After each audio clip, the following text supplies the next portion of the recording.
روزہ وہ اثر کر نہیں پا رہا انسانی معاشرے پر، اور یہ دین کا ایک بہت اہم پہلو ہے کہ جس کے بارے میں اللہ کے رسول صلی اللہ علیہ وسلم نے اپنی احادیث میں اس بات کی طرف اشارہ فرمایا ہے کہ کچھ کام ایسے کرنے ضروری ہیں کہ جو اگر تم نہیں کرو گے تو تمہارے روزے، تمہاری نمازیں، تمہاری دعائیں، تمہاری عبادتیں بے اثر ہو جائیں گی۔ اب ظاہر ہے ایک معاشرے میں عبادت بھی ہو رہی ہے اور اس کے اثرات نہیں ہو رہے، تو اس کو ہمیں جاننے کی ضرورت ہے۔ اس کو جاننے کے لیے اس بات کو سمجھنے کی ضرورت ہے کہ روزہ اسلام میں کوئی اسٹینڈ الون عبادت نہیں ہے کہ مطلب آپ صرف روزہ رکھ لیں اور بقیہ کچھ بھی نہ کریں۔ اسلام تو ایک مکمل ضابطہ حیات ہے۔ مسلمانوں کی ایک بہت بڑی تعداد نے یہ سمجھ لیا ہے کہ دین اسی بات کا نام ہے کہ انسان اپنے انفرادی معاملات، جو طریقہ کار، جو روایات چل رہی ہیں اس کے اندر وہ اسلام کے مطابق کرے۔ تو لوگ شادی، بیاہ، اس طرح کی تقریبات اسلام کے مطابق کرتے ہیں۔ بسم اللہ الرحمن الرحیم۔ السلام علیکم ناظرین، دین میں ترجیحات کے عنوان سے ہماری سیریز جاری ہے، اور آپ دیکھ چکے ہوں گے کہ ہم نے اس سے پہلے مختلف موضوعات پر بات کی، اور جو بنیادی تصور ہے ہمارے دین کے اندر معاملات کو برتنے کا، ہم فی الحال معاشرے میں دیکھتے ہیں کہ جو ترجیحات کا تعین ہوتا ہے وہ خاصا بے ترتیب ہوتا ہے، جس کی وجہ سے پوری دین کی اقدار اور دینی مزاج اوور آل اس پورے جو اسلامی معاشرت کا جو نظام ہوتا ہے وہ ہمیں دھرم بھرم ہوتا ہوا نظر آتا ہے۔ تو اسی موضوع کو ہم کنٹینیو کر رہے ہیں۔ ہمارے ساتھ تشریف رکھتے ہیں ڈاکٹر محمد واسع صاحب۔ ویسے تو نیورولوجسٹ ہیں لیکن دین کے حوالے سے خاصا فہم اللہ تعالیٰ نے ان کو عطا کیا ہے۔ پڑھتے ہیں، سمجھتے ہیں، دیکھتے ہیں، جانتے ہیں، محسوس کرتے ہیں، دنیا بھر کا سفر کیا ہے، چیزوں کو انہی حالات میں، انہی واقعات میں دیکھتے ہیں، اور اسی کانٹیکسٹ میں ہم بات کرتے ہیں۔ تو میں بہت شکریہ ادا کرنا چاہوں گا ڈاکٹر صاحب کا، آپ نے وقت نکالا۔ اسلامی معاشرت کی ہم کہتے ہیں کہ ایک وہ تھیم رکھتا ہے، اور ہم دیکھتے ہیں کہ پورا معاشرہ یکسر بدل جاتا ہے، اور اس مہینے کی اپنی ہی ایک خاص فیلنگز ہوتی ہیں، تھاٹس ہوتی ہیں۔ لیکن کیا وجہ ہے کہ رمضان کے وہ فیوز، وہ برکات جو ہے ہم معاشرہ بتدریج جو پھیلنا چاہیے، مطلب 30 دن کی ایک ٹریننگ ہم اس کو نام دیتے ہیں، اور پھر اس کے جو مقاصد تو وہ معاشرے میں اس کے بعد فوراً ہی محو ہو جاتے ہیں، کیا اس کا وجہ ہے؟ اور سالہ سال سے لوگ یہ بڑا اہم سوال کیا ہے آپ نے۔ اس کی وجہ یہ ہے کہ یہ تو سب کی آبزرویشن ہے کہ رمضان واقعی وہ مہینہ ہے کہ جس میں کروڑوں لوگ روزے رکھتے ہیں، قرآن کی تلاوت کرتے ہیں، راتوں کو جاگتے ہیں، اعتکاف کرتے ہیں، تراویح پڑھتے ہیں، اور ظاہر ہے اتنا انٹینس ایک جو تربیتی پروگرام ہوتا ہے جب اس سے بندہ گزرتا ہے تو اس کا کچھ نہ کچھ امپیکٹ اس فرد کے اوپر بھی آنا چاہیے، اور جس معاشرے میں یہ کام ہو رہا ہے اس کے اوپر بھی آنا چاہیے۔ لیکن اگر آپ دیکھیں گے اسی رمضان کے مہینے میں اگر ظلم بڑھ جائے، اسی رمضان کے مہینے میں منافع خوری بڑھ جائے، سود خوری بڑھ جائے، معاشرے کے اندر جو ہے وہ لوٹ مار اور کرپشن بڑھ جائے، تو اس کا مطلب یہ ہوتا ہے کہ روزہ وہ اثر کر نہیں پا رہا انسانی معاشرے پر، اور یہ ایک دین کا ایک بہت اہم پہلو ہے کہ جس کے بارے میں اللہ کے رسول صلی اللہ علیہ وسلم نے اپنی احادیث میں اس بات کی طرف اشارہ فرمایا ہے کہ کچھ کام ایسے کرنے ضروری ہیں کہ جو اگر تم نہیں کرو گے تو تمہارے روزے، تمہاری نمازیں، تمہاری دعائیں، تمہاری عبادتیں بے اثر ہو جائیں گی، جو ہو تو رہی ہیں لیکن اس کے اثرات نمایاں نہیں ہو رہے ہیں۔ جیسے حضور اکرم صلی اللہ علیہ وسلم کی بہت واضح حدیث ملتی ہے، حضرت عائشہ رضی اللہ تعالیٰ عنہ کی روایت ہے کہ حضور اکرم صلی اللہ علیہ وسلم نے مسجد نبی کے ممبر پہ بیٹھ کے یہ بات کہی کہ اللہ تعالیٰ یہ بات کہتے ہیں کہ تم لوگ نیکی کا حکم دو اور برائی سے روکو، اور اگر تم یہ نہیں کرو گے تو تم اللہ سے دعائیں مانگو گے، اللہ تعالیٰ تمہاری دعائیں قبول نہیں کرے گا۔ تو اب ظاہر ہے ایک معاشرے میں عبادت بھی ہو رہی ہے اور اس کے اثرات نہیں ہو رہے، تو اس کو ہمیں جاننے کی ضرورت ہے۔ اس کو جاننے کے لیے اس بات کو سمجھنے کی ضرورت ہے کہ روزہ اسلام میں کوئی اسٹینڈ الون عبادت نہیں ہے کہ مطلب آپ صرف روزہ رکھ لیں اور بقیہ کچھ بھی نہ کریں۔ اسلام تو ایک مکمل ضابطہ حیات ہے۔ بالکل۔ اور اللہ تعالیٰ کا انسان سے مطالبہ یہ ہے کہ انسان زندگی کے تمام معاملات میں اللہ تعالیٰ کی بلا شبہ پیروی کرے گا، اور اسی طرح عبادات سے پہلے کی کچھ شرائط ہوتی ہیں کہ جو پورا کرنی ہوتی ہیں کہ جس کی وجہ سے پھر وہ عبادت صحیح ہوتی ہے۔ جیسے نماز ایک فرض عبادت ہے، لیکن نماز کی شرط کیا ہے کہ پاکیزگی ہو اور وضو ہو۔ اگر بندہ ناپاک ہو اور وضو بھی کر لے تو بھی اس کی نماز نہیں ہوگی۔ تو پاکیزگی پہلی شرط ہے اس کی، اس کے بعد وضو کرنا دوسری شرط ہے۔ جب یہ دو شرائط پوری ہوں گی تو پھر وہ نماز اس کی پوری ہوگی۔ اگر وہ یہ شرائط پوری نہیں کرے گا تو ظاہر ہے ہاں یہ تو سمجھ لے ایک بنیادی شرط ہو گئی۔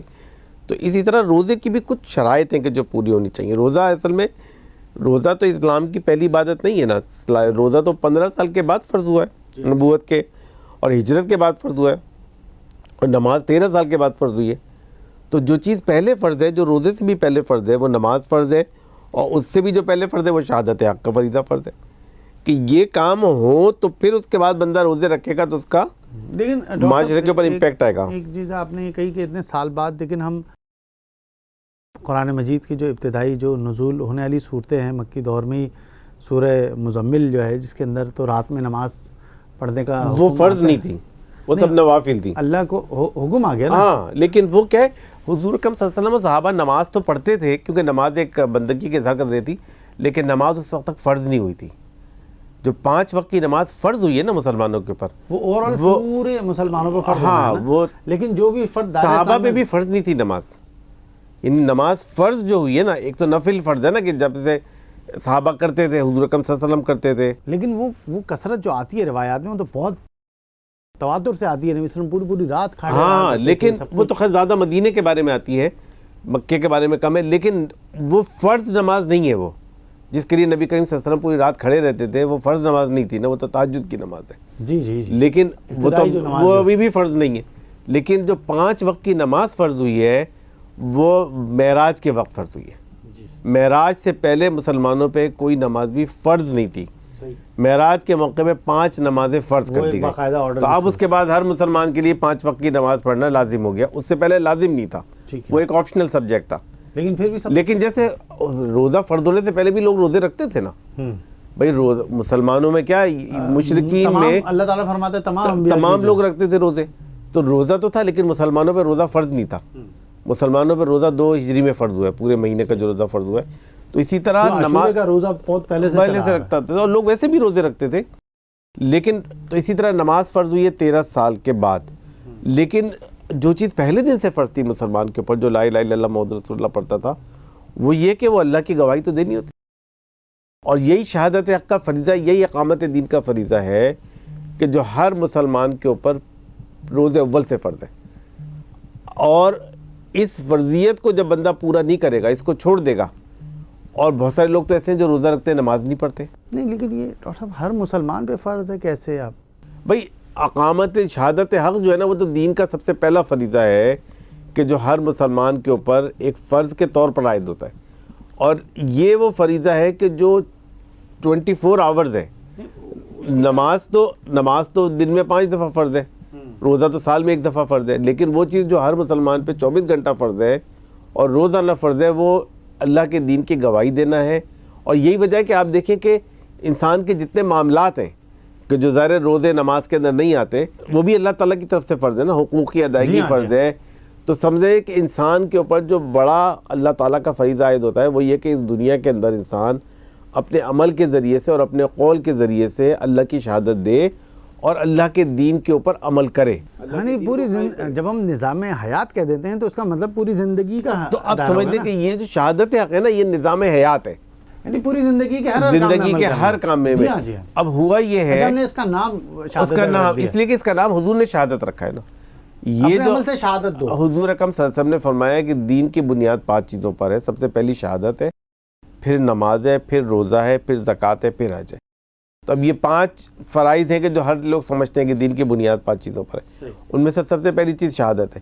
لیکن شہادت کا مطلب یہ کہ زندگی کے تمام معاملات کے اندر 24 گھنٹے انسان اللہ کے حکم کی پیروی کرے. کیونکہ نماز تو ایک خاص وقت کے لیے ہے نا, روزہ بھی ایک خاص وقت کے لیے ہے, زکوٰۃ بھی ایک خاص وقت کے لیے, حج اور زکوٰۃ حج ہر بندے کے لیے ہے ہی نہیں.